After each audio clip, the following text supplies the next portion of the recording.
from the Susie Fairfax City. We're very humble, grateful that Sally Woolfson accepted our invitation to our show. Sally, welcome to the show. Thank you for inviting me. Oh, no problem. Thank you. These last 2 years have been, crazy with the COVID. If you were running a business, some companies went under. If you were a touring musician, you couldn't tour, and you were stuck at home. So it had been crazy.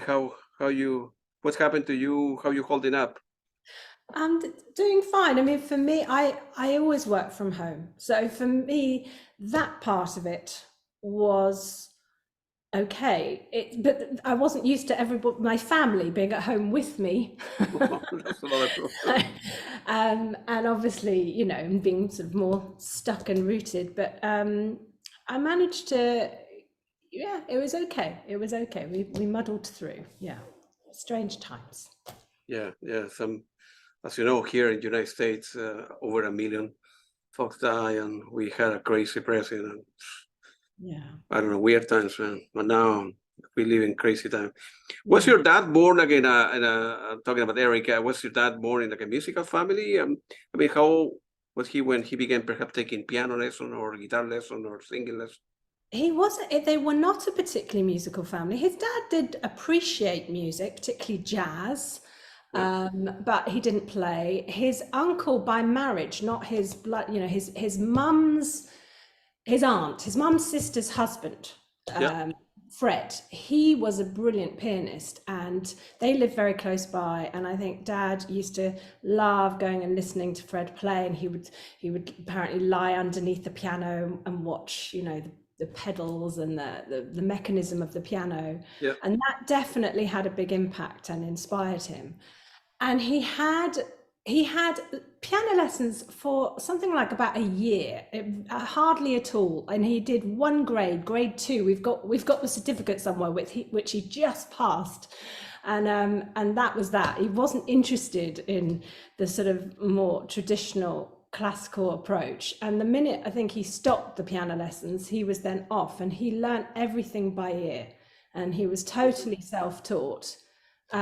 He couldn't read or write annotated music. Everything was by ear. He was extraordinary though. I mean, at a party, people could just shout out any song from, Elvis to Elton John to some musical to something more modern, and he could just play it. He was brilliant. Wow, there's people. I don't have the talent, man. I listen to music. I don't play an instrument or read music. I don't know.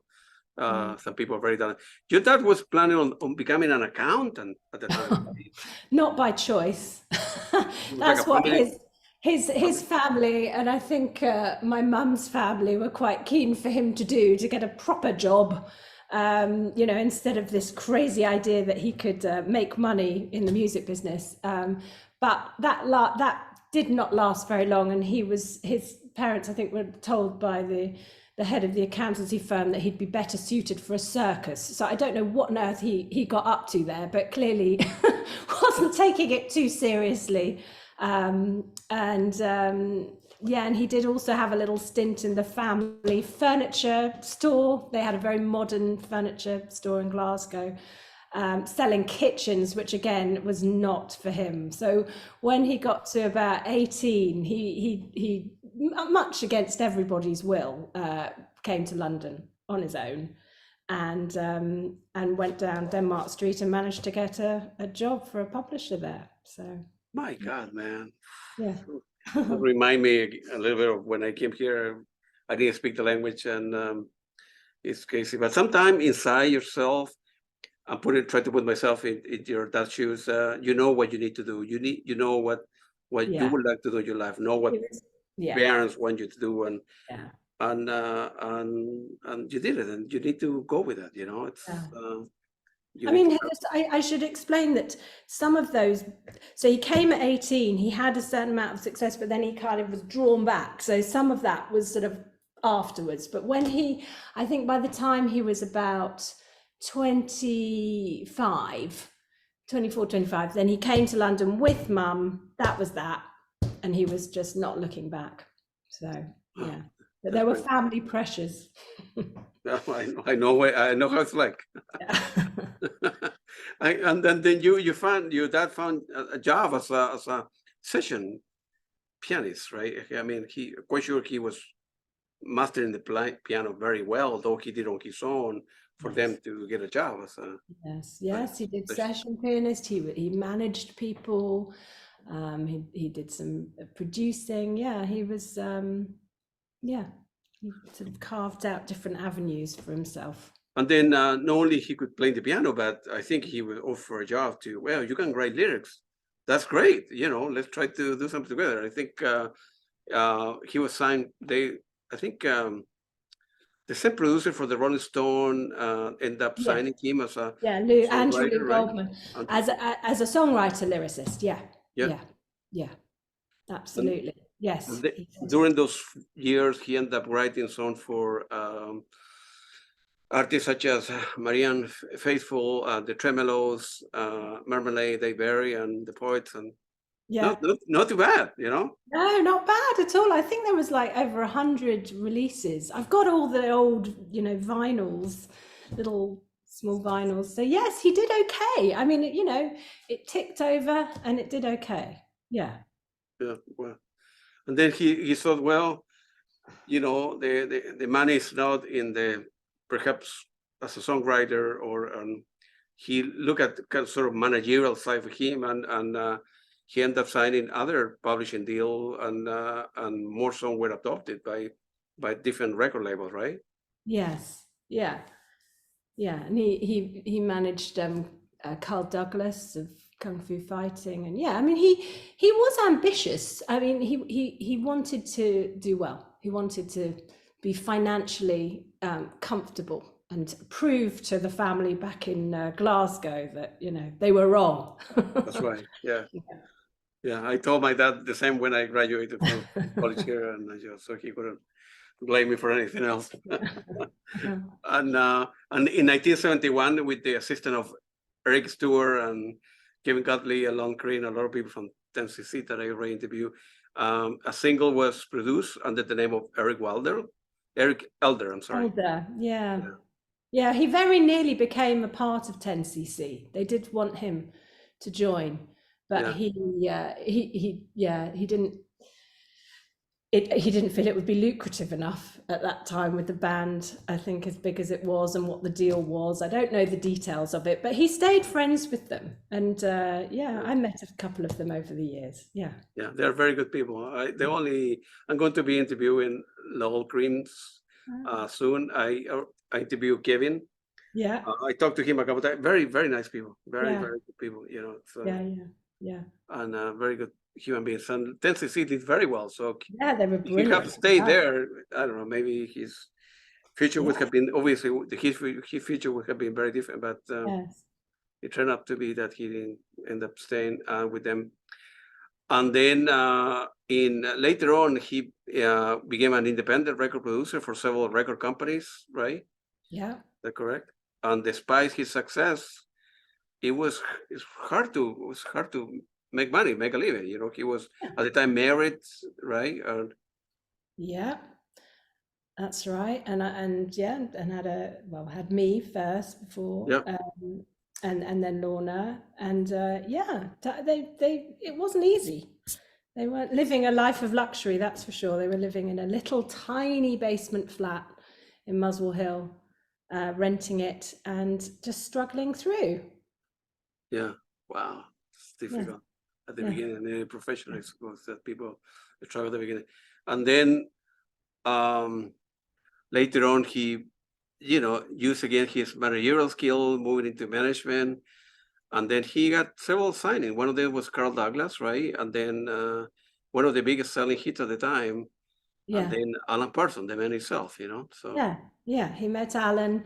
He was recording with another artist at Abbey Road, and they met in the canteen, and Alan had just done Dark Side of the Moon, and I think was sort of complaining a little bit that it had done so well, but he was just the engineer at Abbey Road getting the rate that everybody got, and he was frustrated he wasn't benefiting more from the success of that release. And that's where Dad said, well, why don't I become your manager, and actually I've got some songs, and how about this? And and it all went from there.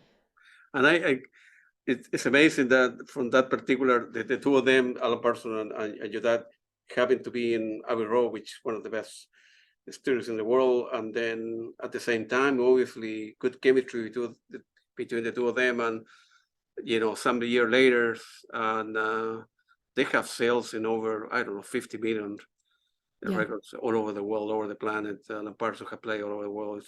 It's amazing. And so, he has stayed in Glasgow, and as an accountant managing a furniture store, right? So what a waste that would have been. Absolutely. Man. I'm glad that he didn't listen to your dad, and he went on his own and did okay in his life. All right, let's talk a little bit about the Alan Parsons Project. The first one is a tale of mystery imagination. Want to be a hub.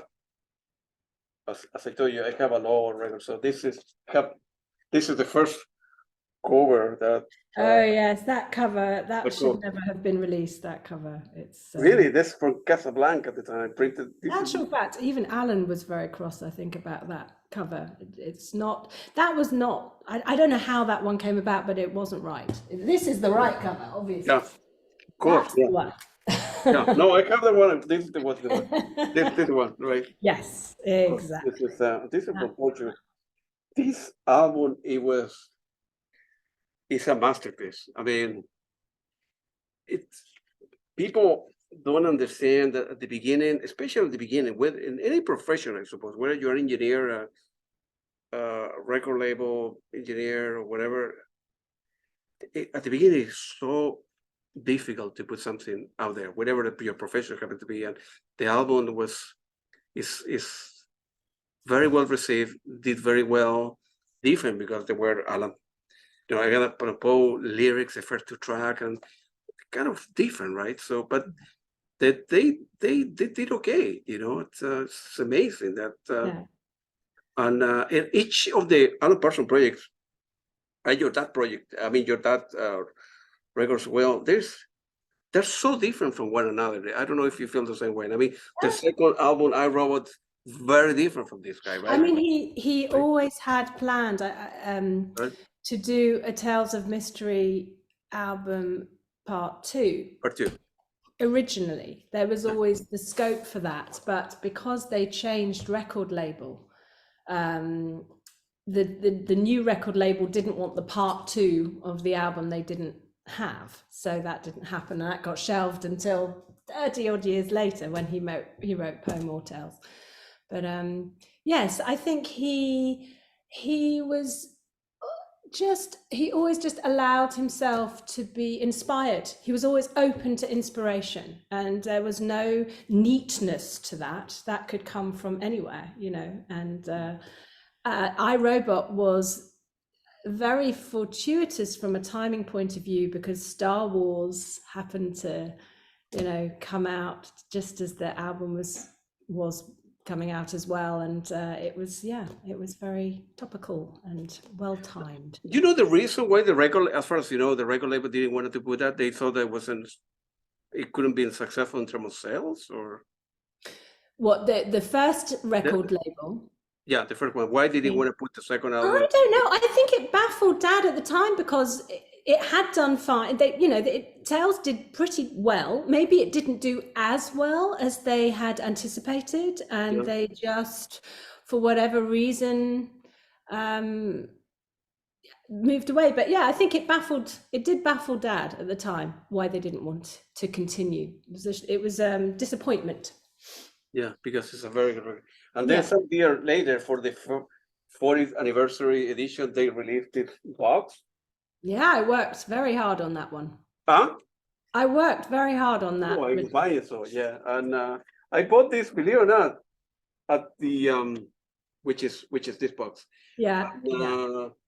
At the where I bought this one.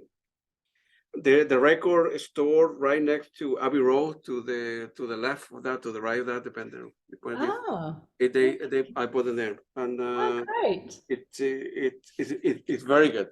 For every box, right? Yeah. The vinyl and a huge amount of work goes into a lot. The picture. It's unbelievable how How much work Well, into this kind of this stuff? is what I loved with the box sets. Yeah, The size of them and the books mean that all the memorabilia. I mean, I've got boxes and boxes of memorabilia, but it's very difficult in a CD format with a little booklet to really yeah.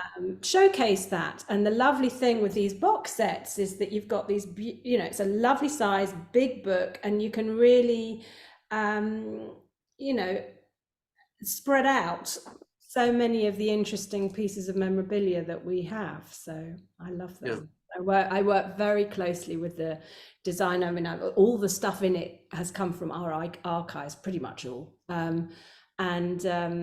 Yeah, they are big projects to work on, but I really enjoy the end result. And then I read somewhere that your dad, he wasn't filing anything, or you have, like me, right? My wife complained that I'm very messy. I know where everything is, but I'm not organized. Like she, No, you got yeah. boxes of boxes of Yeah. boxes of boxes that. Well, not now. I mean, over the years, it's Yeah. taken me years and years and years, but I finally, there was a house that got sold and different boxes that were in different places. I mean, he wouldn't file, as you say, anything. So he would have loads of boxes. He would keep absolutely everything.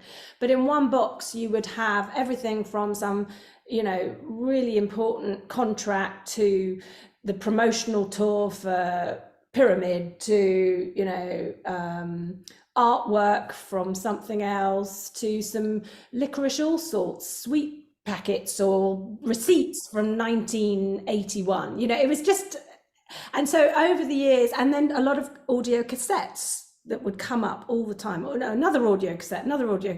So over the years, I have my different boxes for different albums. And as I would go through, I would try to put everything in its right album box. So I ended up with, each album had its own box. And then with the cassettes, and there were, I don't know, over 100 of those, eventually started to listen to them and figure out, oh, right, okay, that's the songwriting diaries from that album, that's that album. So it's been a process, but it's, everything is pretty neat now. It's taken me like 13 years probably since he died.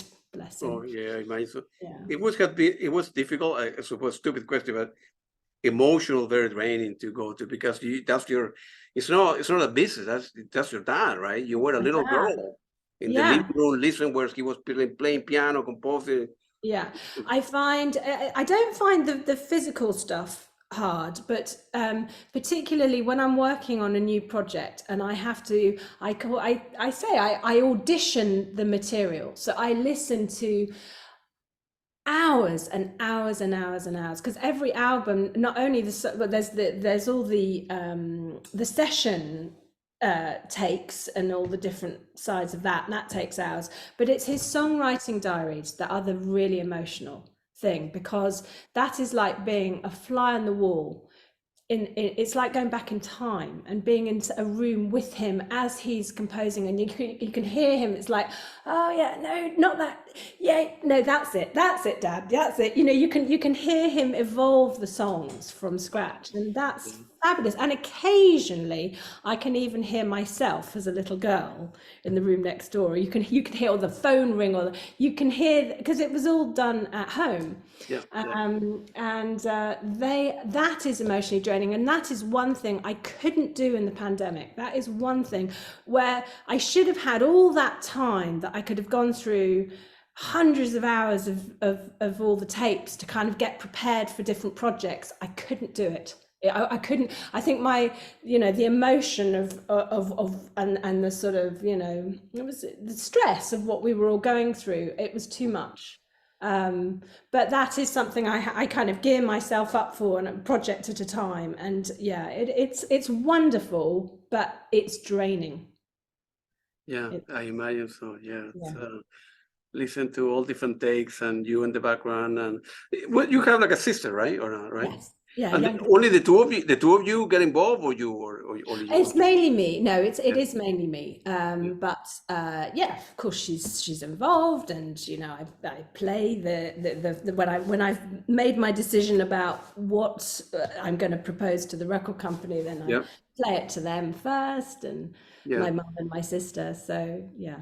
You have, where you had doubts at the time when you were going through the box and say, man, this is, I'm opening like a wound here. Should I go there and release the stuff, or you needed to do that? Or? No, I feel that it's wrong for us to have this treasure. I feel it's treasure. That Absolutely. it's Yeah. wrong not to share it. What's the point of it just been sitting? I mean, it's been sitting in a box for 30 to 40 years already. It's enough. And for me also, it's also very important to keep Dad's involvement and his role clearly spoken about, so that he isn't forgotten. And so one of the, you know, for me, the most important things is to make people aware that he was the songwriter, he was the lyricist, and these songwriting diaries are the best way of presenting that, you know. Absolutely. Yeah. And also, of course, there's some wonderful, because he was so prolific as a songwriter. There are so many songs within these tapes that never made it onto the final albums, and so there's also previously unreleased material, which I find very exciting too. Do you plan on releasing down the road more stuff? Like Sure.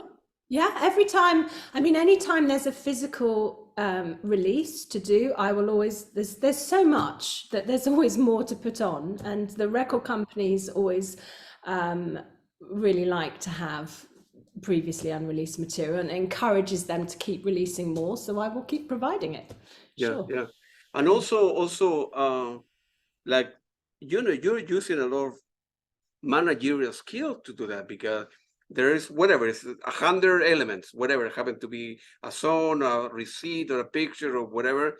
You need to pick, okay, out of 100, I need to see all of them, I listen to all of them, and pick 10. No, the other, they're not that great. And then out of 10, 5, and then from the 5, okay, those are the best 3. Okay, let's save these 3, go to the next box, pick the next 3, and it's a lot of work, man. It's a lot of work, yeah, but it's a wonderful thing to be able to do.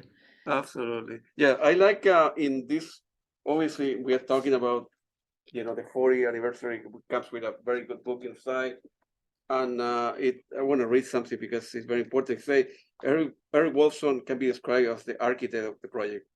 It was his appreciation of Alan Poe which led him to Alan Parsons, blah, blah, blah. Eric wrote the album with Alan and actively collaborated in his making as the executive producer. That's important, because you know, it's come from a quote from the book. No many people know that kind of stuff, you know. And as I say at the beginning, when I in many ways, if I help out, contribute a little bit to remember your dad, and it's important, because Alan Parsons Project is, everybody knows Alan Parsons, but fewer and fewer people know Eric. That's Eric right. Woolfson. And Alan was obviously an absolutely brilliant engineer producer. And the marriage between the two of them was golden. It was really, really special. But it was Dad that wrote the music and the lyrics, bar maybe a handful of the instrumentals, but even then Dad was involved with those. But yeah, he was the songwriter, and he was very much the lyricist as well. Absolutely. This is an ad from a Rolling Stone magazine for May 20, 1976, when they were releasing the album, that, you know, people used to put ad in magazine. I don't know if you have that stuff. But I don't know if I've got that one. I will give it to you when I see you in London. I don't recognize that one. Yeah, Rolling Stone. What it says here is very important. It says music. It's in quotes. So I think somebody wrote that. So music, when combined with a pleasurable idea, is that's on poetry. the album. Yes, that's on the album itself.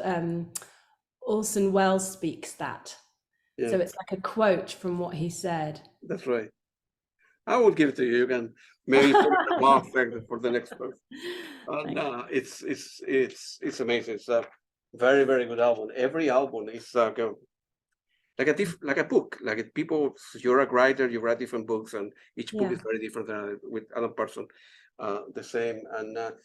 And little by little, I suppose he in that particular, the first album, he played keyboards in track 1, 2, 3, 5, and 7. He did Always played vocals keyboard. a little bit.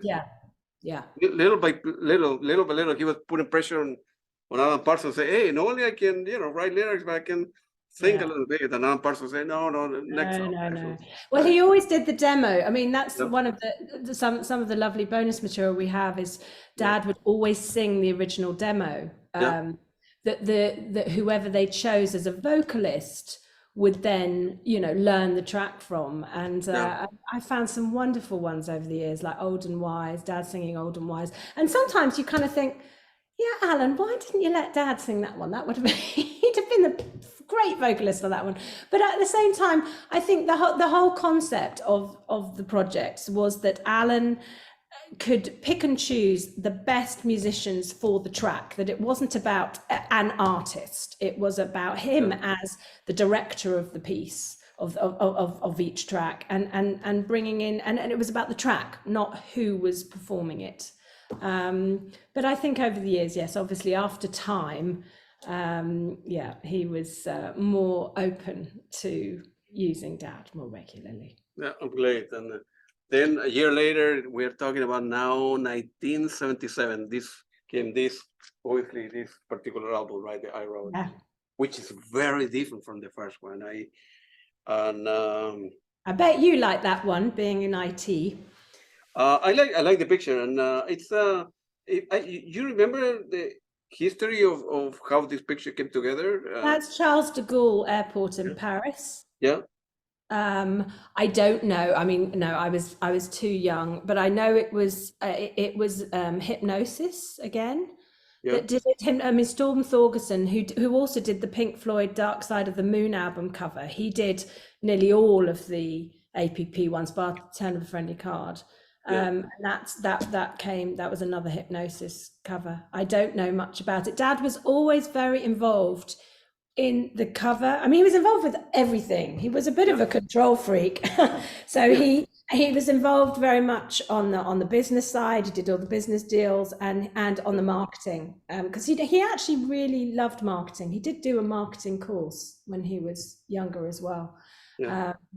So this is an excellent album. Even let's say if I didn't know that the first one existed and I only have one album to pick, this was revolutionary at the time. I mean, and of course, I have the opportunity to talk to Lenny Zacatec as well, which is a very nice guy, and it was a very good combination. And I think Alan Parsons didn't know Lenny. He told me that I think your dad knew Lenny. Lenny Zacatec used to be in a band called Gonzalez. That's right. And I think they were kind of buddies because they like music. And I think Lenny told me that your dad went to see him a couple of times, and he said, man, this guy have a very good voice.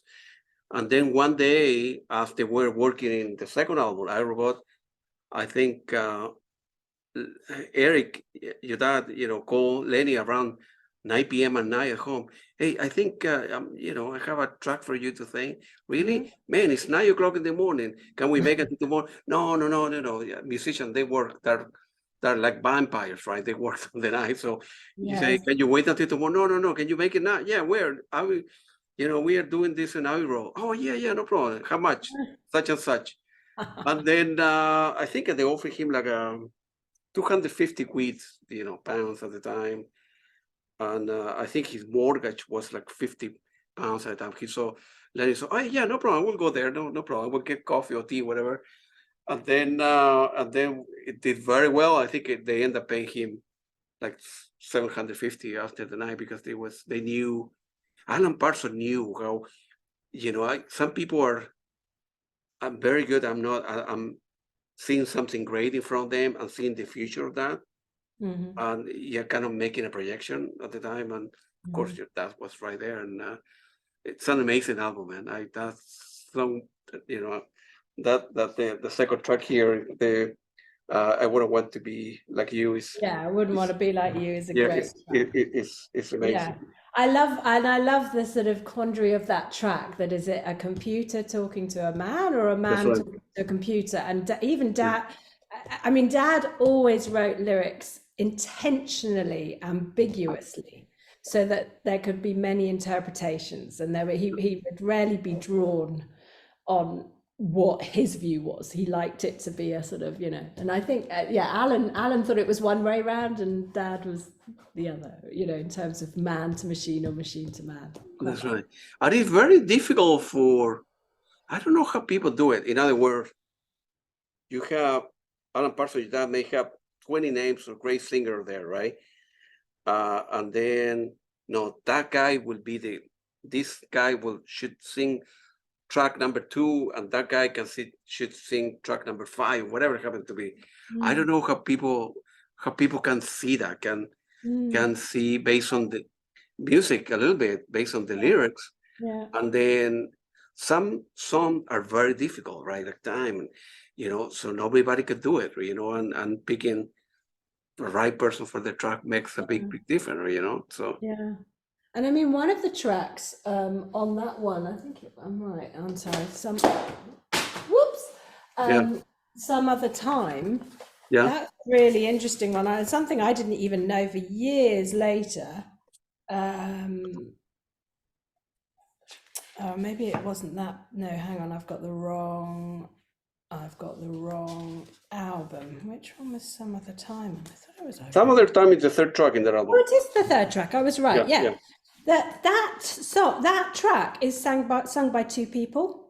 That's right. Do you know this? Yeah. And there's a woman and a man. I mean, I never realized this. I didn't know that. I saw a video from your dad explaining that. Yeah, I had no idea. And I found that out, only probably when I did this, when we did the first box set, or maybe some interview with Dad explaining it. But I found that fascinating. So even within one song, that person would be good for that section, that person would be good for another. Although that, I think, was the only song that happened with, but still, it's quite interesting.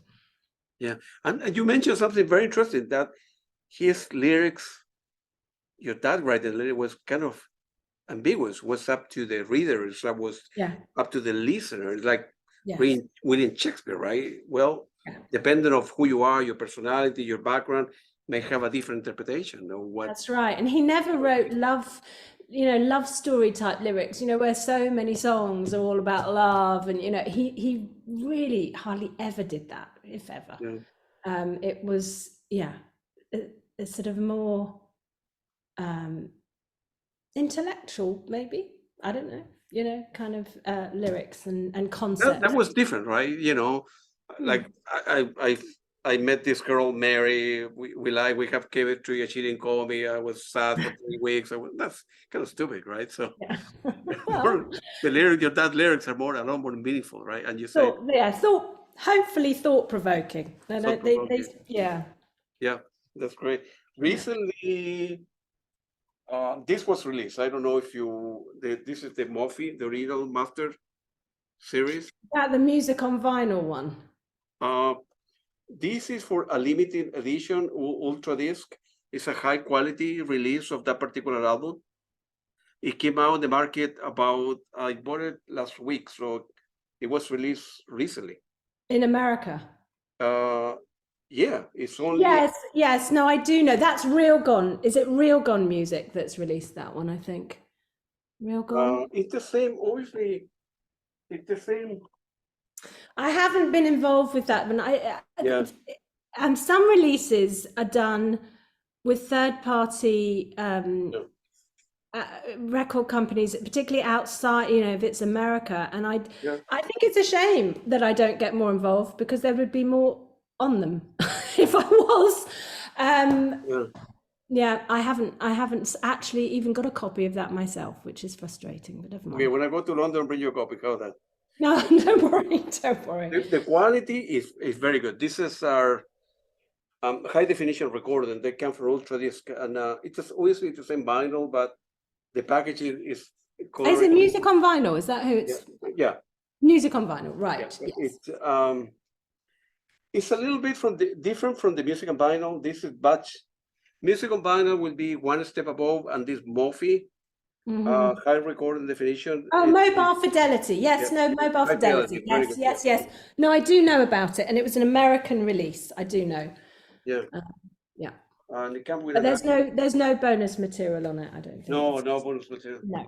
Maybe we need to complain to Alan Parsons Project because it's no bonus material. No complaints. It's just, yeah. No, I'm joking, obviously, but the sound is unbelievable. It's Good. That's good, but that's important. Yeah, it's much better. Yeah, so big difference between the original and this the master recorders. Then we have number 3, which is Pyramid. This is another beautiful. It's actually an album I'm going to be looking at. I'm going to be working on. Look at this that I've got. The original. Wow, where that came from? Oh, from one of the boxes with the licorice all sorts and receipts. Oh. Yeah, I mean, you can even see the paint. They've actually drawn on the photograph. This is painted on. So yeah, cool, isn't it? From there they end up creating this. Yeah, absolutely. Wow. Yeah. I love Man, that. amazing. How many boxes of stuff you have? Yeah, a lot. 100? 1,000? Well, I now I just have a box for each album. Obviously, there was a lot that we threw away that wasn't related, but no, there's now a box for every album. And you can keep everything at home, or you need to? No, we have a storage. We have we hire a storage unit to keep, because I've also got all the master tapes. I have 1,000 master tapes that I had to bake and digitize, and yeah, it's quite something. And I can't, even though we've digitized them and we have them now all on a hard drive, the family can't quite bring themselves to throw them away, even though, I don't know whether we will ever do anything more with them now that we've digitized them, but for now we're keeping hold of them. But man, yes. I would like, one day you need to invite me. I would love to see that. It's just a load of boxes, really. No, but emotionally appealing for me to see. Why, as we begin going over the last boxes that you're putting together, is there a plan to create like deluxe edition for each of the album? Or Absolutely, 100%. Yeah, absolutely. I'm already in discussions for all the rest of them, and Blu-rays and more vinyl expanded editions. Yeah, absolutely. And you need to have like Alan Parsons need to get involved in decide, okay, want this, or you can do on your own without. No, I can. I don't know legally how that works.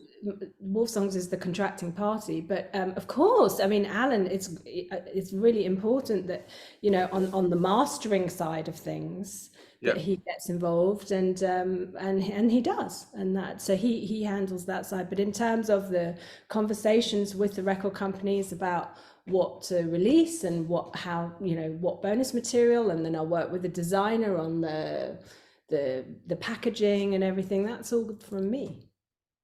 Man, good for you. Then we have another great album, Eve, that came after that. Eve. Yeah. You know that my mum's mum was called Eve. That was really? No, I didn't know that. Yeah. My dad's mother-in-law's name. Yeah. Which we always thought was very funny. Yeah, I don't know who are the ladies on the board. I don't know. I don't like. That's my probably least favorite album sleeve, because it's all a bit. But yeah. It's a very good album, though. I mean, it's a good album, and it's lovely that that's where some of the female vocalists appear, which is nice. That's right. Yeah. Then came. This is the music on vinyl. This is the one you refer. This is the Turn of a Friendly Card. Yeah. This is a very and your dad was all over. Yes. Singing, and it's a long. Yeah, no, it's a great one, and we're just about to release a box set of Turn of a Friendly Card on the 24th of Feb. Cherry read are releasing got a Blu-ray and 2 CDs with it, and it's got a songwriting diary and bonus session bonus tracks as well, and a nice book. So that's coming 24th of Feb. Oh, that's pretty good. Yeah, I need to get that one. It do you plan? I don't know if somebody have written an autobiography of your dad, or is one out there? No, there should be a book. There should be I mean, there are books out there, but they're not necessarily completely accurate. Yeah. There should be a book about the Alan Parsons Project, or about Dad, or yeah, it should happen, or a podcast, or a TV show, or you know, something. Yeah, I'd love to see that happen. We need to tell your sister to write that because you're busy doing this stuff. Well, who knows? But she's working on musicals. That's her thing. She's actually working on a jukebox, an Alan Parsons Project jukebox musical idea at the moment. So that's her thing. Have you ever thought? I saw a video that that you have a lot of picture on the table and you showing to. I've got, yes. What's his name? Well, that was with Mark. If you're talking with Mark, right? Yeah. Mark Powell from Cherry Reds. That was the Ammonia Avenue. Yeah, that's the one. I've got an entire box down here of stuff that I could be. I mean, there's too much, but I have got things that I can show you. Yeah. Yeah.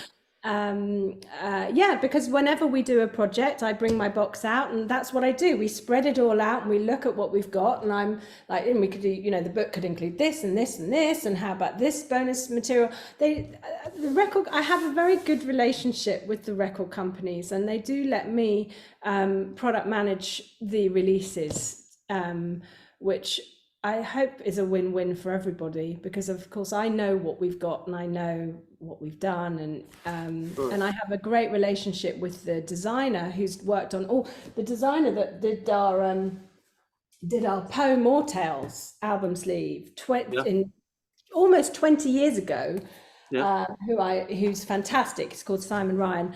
He now does everything. So he's done all the expanded, the deluxe editions. He's done all the box sets, bar Tales of Mystery, but he's done this, you know, the big vinyl box set just released, and yeah, he's always the first point of call, and he's in London, and it's like, right, Simon, another project.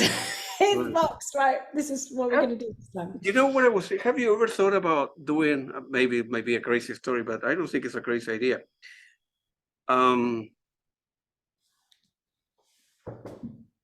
Renting, like reaching an agreement with a gallery, and then, you know, creating like showing that stuff, the best 30 picture or decoration or something, and not a museum, but like a music gallery, if you will, where you can show the stuff.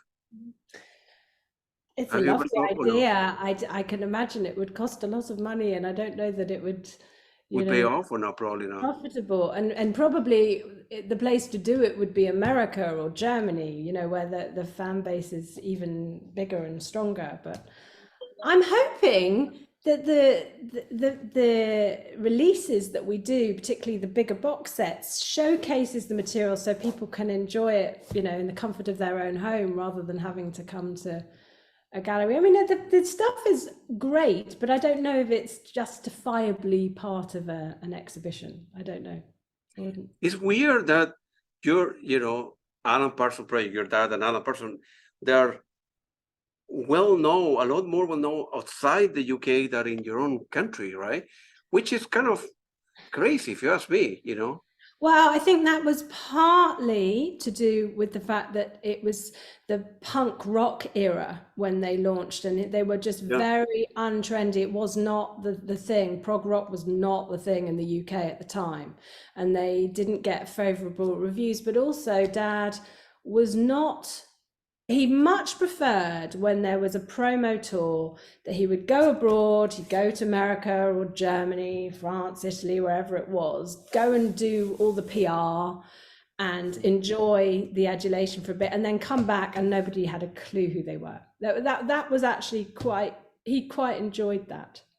Now, these days, actually, the UK market is a lot stronger than it was. It's much higher up on the territories of APP sales than it ever used to be. But yeah, it is a funny one, given that. And they were signed in America. They weren't signed in the UK. That's very strange, man.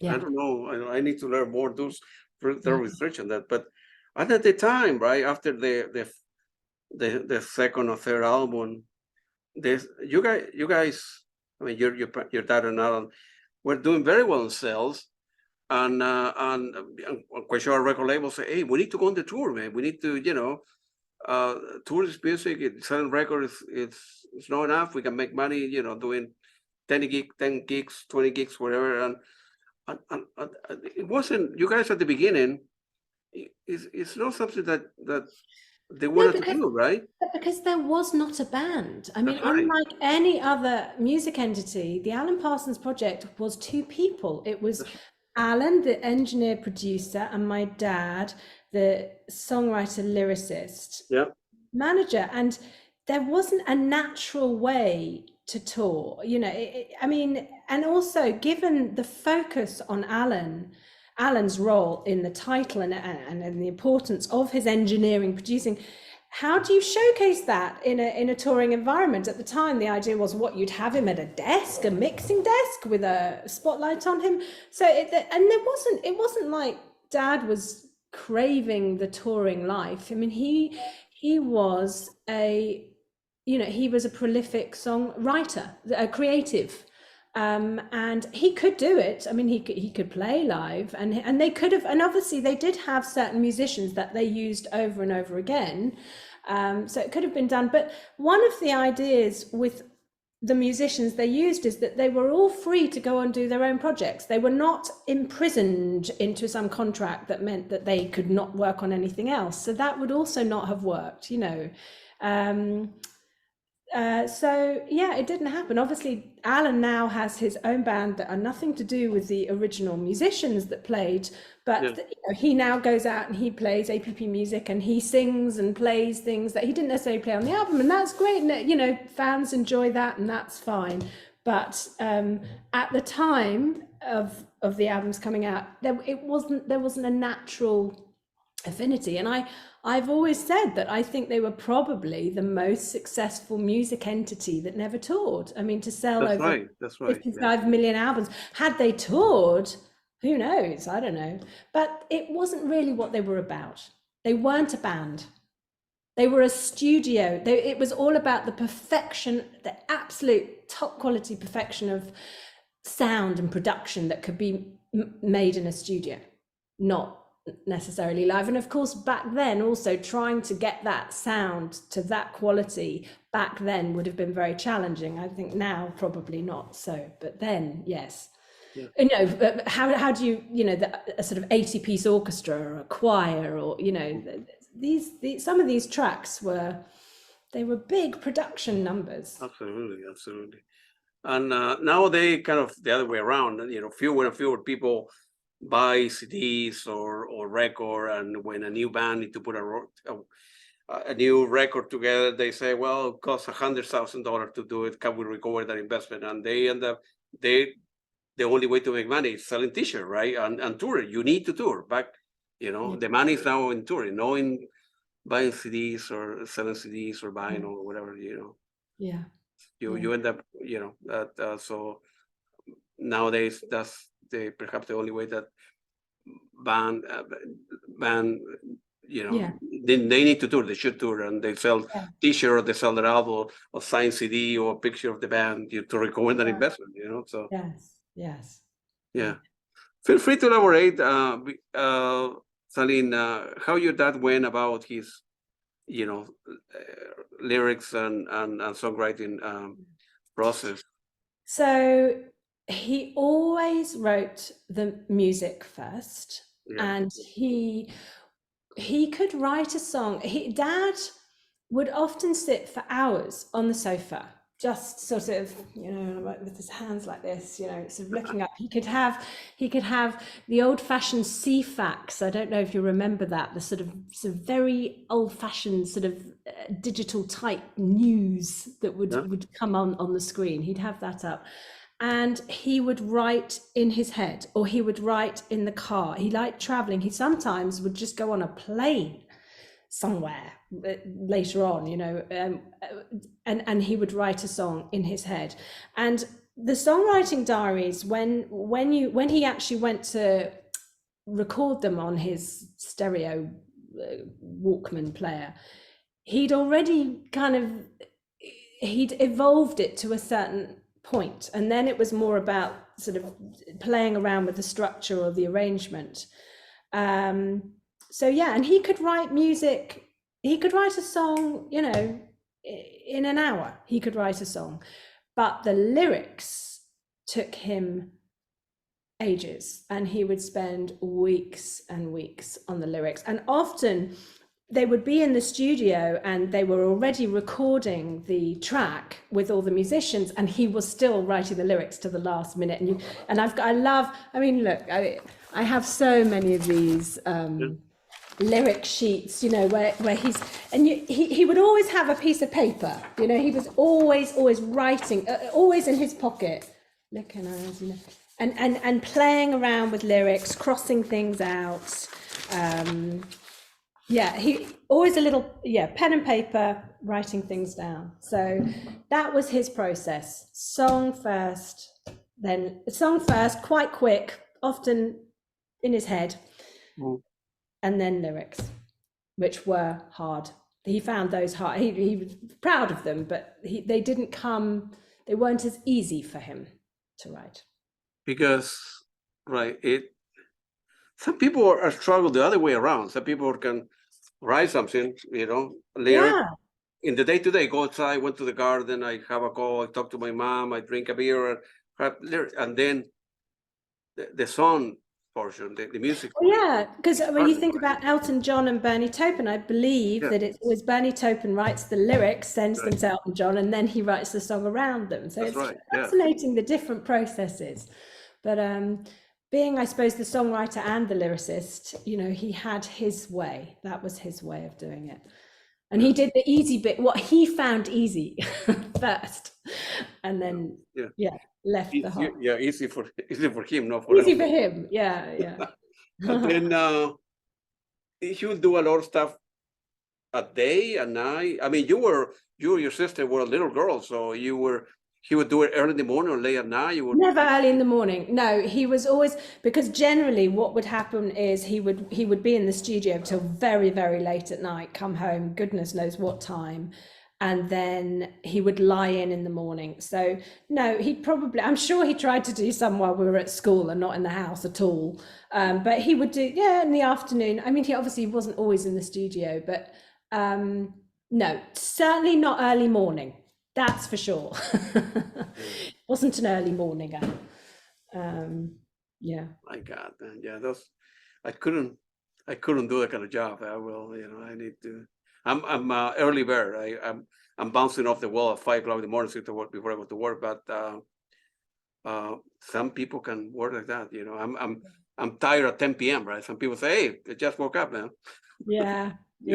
That could work. I mean, I certainly know the studio sessions was often go way into the night. He was more of a nighttime guy. This Eye in the Sky obviously is another. That's the next one. Yeah. And look, but I can show you. Yeah. Hang on. Thought you might like this.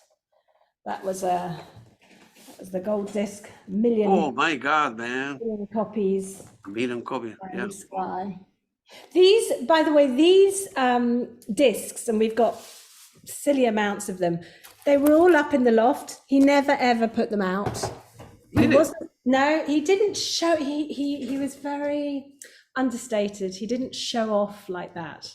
And so when we were clearing out this house, he'd had for sort of 30 years. It was unbelievable to find all these things up in the loft. I'd never even seen them before. So it's nice to have them now, and I try and photograph them to put in the books, at least, you know. Yeah, going to that attic and the storage, I will cry, because it's like, that's exactly the point that we do in the Institute, to convey the message that your dad was very well known. He did a lot of work. He was very well known, and everybody knows Alan Parsons person, but not everybody knows, you know, the other side of Alan Parsons. You know, it's a good example here is, in all the record, right? We'll have something like all track written by Eric Woolfson, right? Alan Parsons, right? So it's well, the credits were more part of a business arrangement with them, and obviously they, you know, and they wanted fluidity in the recording process. So if Alan suggested, you know, that the structure of a song was slightly changed, you know, there was no issue there. So and I think originally it was anticipated that Alan might write more of the music than he ended up doing. So it was just a business arrangement at the beginning. But yeah. This is a very good album, actually. It's a good one, yes. And like all of them, of course. And then we go to this masterpiece. Yes. I have the box as well, but this is feel free to elaborate on the image, because it's very, very important. Well, the image is from the ICI plant. So Dad met John Harvey Jones, who was the head of ICI, which was a chemical plant in the north of England, and they just really hit it off on this plane journey. Really? And he invited Dad to come and visit the plant, and that's what that picture is of, although it's a composite of it. And in fact, there's some great photographs. I've got a whole load of photos from that shoot, and all the different ideas of how they did the album cover, which is in the book that's in the box set. But one of the the plant had these roads, these sort of avenues, and one of them was called Ammonia Avenue, and Dad just found that very inspiring, and there we are. That's how that came about. Yeah, this is this box. This it's a masterpiece, man. If I were to open that, you know, with the poster and the CDs and the book, it's very. I mean, that came out just as the pandemic hit. You know, I've been working on that for ages, and then it just got released. And unfortunately, we were all locked down when that got released. Yeah, it's the pictures and the description and the picture of the cassette. This is unbelievable, man. Wow. Yeah. How long does it take from like end to end putting something like this together? It's at least a year. At least a year. That one probably took a little longer. It's a process. It's and it's not something that we rush. We try. I mean, just like the project was all about sound quality, I tried to take that through to the releases that I work on. You know, we want to produce really high quality products where a huge amount of thought and time and energy is put into every element, every page, everything that's included. So it's not rushed. It's done methodically. A stupid question. Looking at the Alan Parsons Project stuff, all the albums that they do, you like one of favorites of yours or not, all of them?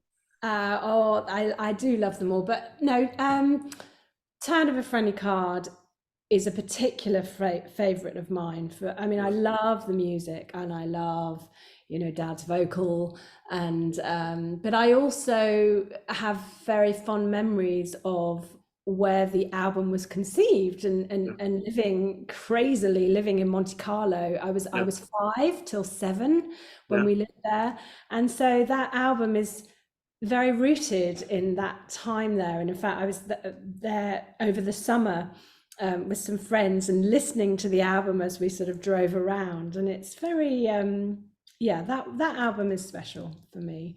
But I love them all for different reasons. I mean, yeah, Yeah. it's hard to pinpoint. Yeah. Any of the singer that play in all different tracks favorite you, like Oh, Colin or Lenny? Dad, Dad is my favorite, Oh, of course. No, obviously. but But no, I mean, besides your dad, of course. Chris Rainbow, Chris Rubin, amazing. I yeah. love his vocals, amazing. And Ian Benson's guitar, you know, his solo guitar playing Yeah. is like iconic. John Miles, huge favorite of mine. But of course, Dad is my favorite Of course. That's a good answer. musician.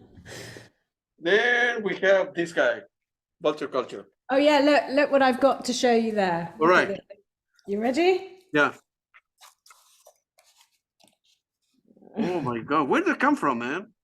One of the boxes. I don't know where it came from. Paris. Arthur Bertrand, Paris. It's a box? Is it the deluxe box of this one already? No. I don't know if it's the actual one that they photographed. I'm not sure, or if it was like a promo thing. I'll tell you the other thing I've got on that is this, which is, you've probably seen the photograph of Dad and Alan holding these. This is like the most amazing thing. This says it's Alan Vulture Culture 100,000 sales in France. So the French Arista obviously did a big a promo tour or something, and it's amazing, man. Yeah, love that. That's what I'm saying, that you need like a gallery, a museum of some kind, man. This is another thing. Oh look, I forgot to show you that. That was from my robot, the little robot, the promo thing from my robot. But this there's a bonus track that we included on Vulture Culture, the expanded edition of Vulture Culture, and it was also included on a compilation that we brought out in about 2007. I don't know if you're familiar with it, but it's a great track called No Answers, Only Questions. I need to look it up. Have a look. Have a look. It's and Dad is singing it. It's a very simple song, beautiful lyrics that it still could be so relevant to today. And it's just a simple guitar and Dad singing. And I have this bowl that we found, and this bowl, you'll have to trust me because it's not very easy to see, but it does have the title, No Answers, Only Questions, which I don't know which came first. Is this where he got the idea for the song? Or did he get the song and then he saw this bowl? But I have a feeling the bowl might have come first. Yeah. There we are. Man. I keep on telling you, Sonny, you need a gallery, man. Well, maybe. Who knows? This, of course, I have. I think I was thinking about what you mentioned about the no answer one. I have so many, like 30 CDs of the best of Alan Parsons, the special edition. Maybe it's on CDs. I need to find it because it's on the Vulture Culture expanded edition CD. Yeah, and it's on the Essential Alan Parsons Project compilation. I think it's a green one. I think I have the Essential. Yeah, there's a greeny one, or there's the green one. It's like it's a double CD, right? Yeah. Yeah. No, I have them. This also. Stereotomy that comes with this fluid thing. Yes, that was the one challenge with this the vinyl box set. The one thing we couldn't do is to get that plastic sleeve. That was just a step too far. It's really, really tricky, and it's always difficult with that album knowing what color to make the sleeve when you don't have the plastic. That's right. Yeah, I bought that recently. Of course, I have. This is only the LP version and the short version. This is a different one. Right. I've got, look, on that, these are funny. These were obviously some promotional thing that was done. Look, Stereotomy. Yeah, wow, man. These are sort of earmuffs that they made. They must have been a sort of, I don't know, promotional something or other. They had them in all different colors. Another thing in the boxes. Another thing.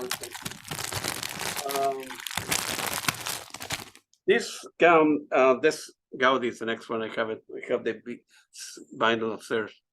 Yes. It's a very good for 1987. That was the last one, yeah. Yeah. And inspired by Antonio Gaudi, the architect, which I think the record company were like, are you kidding? You're making an album inspired by a Spanish architect? I don't think they were too impressed, but it's a beautiful album. Absolutely, yeah. Yeah, it's a really This is lovely. the last one. I think the Sicilian Defence also, I think it was put out in 2014, but it was Yeah, so was we from included 1979, right? that was included in this. That was the bonus, and now we've just released it as part of this box set. From a completist point of view, it was the album that people had heard about but had never had access to, because it was the subject of a big row with the record company, because they were under pressure. They were having disagreements and they were under pressure to deliver an album, and Dad sort of was like, right, if you want an album, here we are. And they sort of put it together in 2 or 3 days and slapped it on the record company's desk, and it was eventually agreed that it would never be released, but it was accepted that they fulfilled that particular album. You know, it was one of those. But it's quite funny that years later, actually the record companies were quite keen to include it and release it as an interesting piece of, you know, history. And some of the music on it is actually really lovely, and you can hear that it could actually, if they'd worked on it like they worked on the others for months on end and developed it, it might have been really wonderful. So, and then so eventually, right after that particular album, your dad wanted to do musical. They wanted to do other projects, other ideas he have that was never released under the Alan Parsons Project, and it was.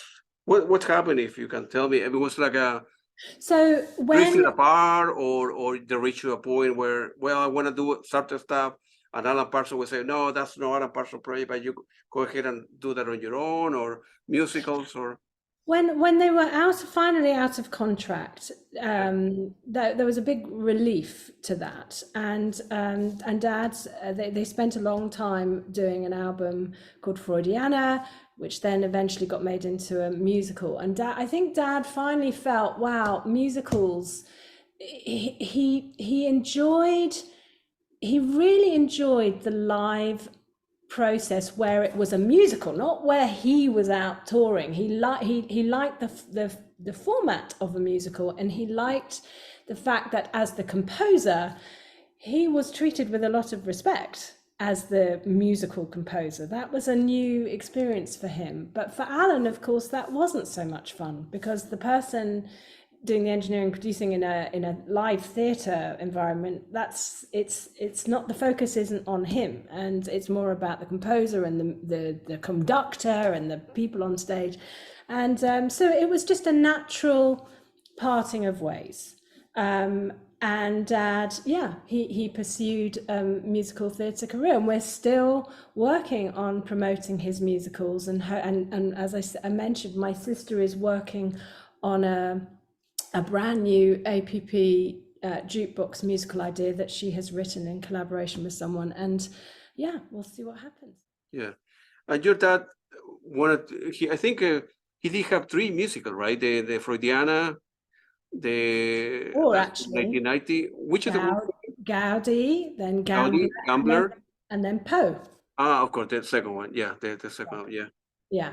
So 4 in total. Yeah.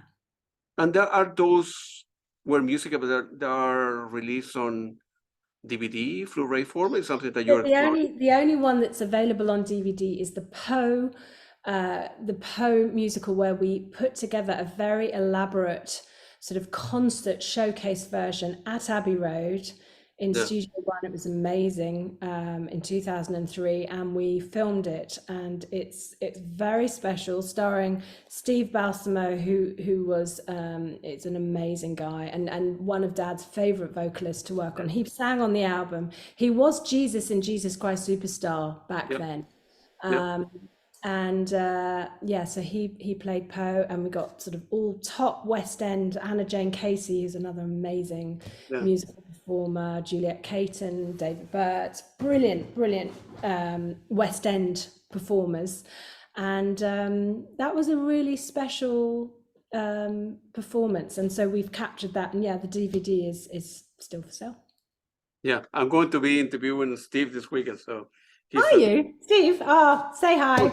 I do.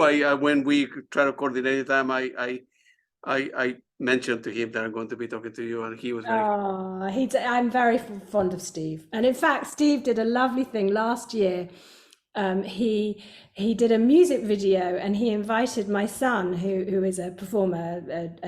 Well, he trained at the Royal Ballet School, and now he's musical theatre led. And but Steve invited him to perform on a music video that he released. So that was a really nice full circle, because when Toby was tiny, 18 months, he went to that Poe concert at Abbey Road and would watch all the rehearsals, and that's probably what gave him the passion and the inspiration to pursue that as a career himself. And then full circle, Steve invited him to work with him. This is this obviously we're talking about this album, right? So yeah, that's Argandar Part 2, if you will. And this is a very good album, actually. It is, yeah. Did you when you were all little with your sister, you used to go to Abbey Road, or? Yes, not very much. No, yeah, I do have memories, particularly at Christmas. They used to have a special, a lovely thing. I mean, I'd love to know who the kids were that we were mixing with. Probably some amazingly famous people's kids that we were all hanging out together. And Father Christmas would come down the Studio 2 steps and give everyone presents. But just very occasionally, we would go to the studio, particularly if there was an orchestral. A big orchestral session, and that was always an amazing experience. We're always terrified to make any noise, we were really, really quiet in the control room. And then on Stereotomy, we actually were recorded, our voices were recorded for the Chinese Whisperers tracks. That was very much fun. Yeah. And actually, be in the recording. Since you live there in London, when you drive around that neighborhood, or they bring you memories, or? Yeah, I love going to Abbey Road. It's still a thrill. It never isn't a thrill. And I think Dad felt that too, actually. He loved it there. I can't believe the two of them met at the time on the same. That's destiny, man. Faith. I don't know. Yeah. This, of course, Alan Parsons sing the Alan Parsons Project that never was. Also. Yes. So that was something, Dad did right at the end of his life. So that came, having done all the expanded editions and gone through some of the bonus material that we picked out the odd tape here and there. That was something that was, it reminded Dad of so many songs that he'd written and forgotten about, unfinished songs. And so that was a lovely opportunity for him to go back and revisit those songs, finish them, complete them, re-record them, and sort of re-embrace that creative time in his life, and sort of a bit of unfinished business. It was special. And he was going to do he did have a volume 2 of that really in the planning, but unfortunately he hadn't recorded. He recorded a little bit of some of the tracks, but he hadn't finished the lyrics, and he hadn't, it wasn't fully formed enough to release, sadly. And all the boxes and all the tapes and the master tape that you have, are there enough unknown stuff or enough unreleased material that you are able to put out somewhere, or? There's so much. It's sometimes overwhelming to know completely what to do with it all. But yes, there's a lot. Because there's a lot out there, and I know you need to go. So, and the last question, in terms of the deluxe boxes, do you plan of? I think you mentioned before that you plan of releasing each one of them as deluxe boxes, all of them. Yes, definitely a deluxe treatment. Whether they include the vinyl or not, I don't know. But certainly Blu-rays and some kind of deluxe box with book and Blu-ray and bonus CD, and possibly more vinyls with bonus material included. So yes, loads, I mean, years worth more releases, lots. I've got a lot of work ahead of me, which I'm very happy about. Yeah. Sally, thank you again for your time. I know it's late at home, and it was very nice talking to you. Good luck to you. I'm looking forward to hearing from you. And then when you have time, maybe you can do a part 2 or something, and that would be great. Yeah. Thank you. It's been great talking to you. I appreciate it. Thank you, Brett. I appreciate it. Thank you. Take care. Okay. Bye.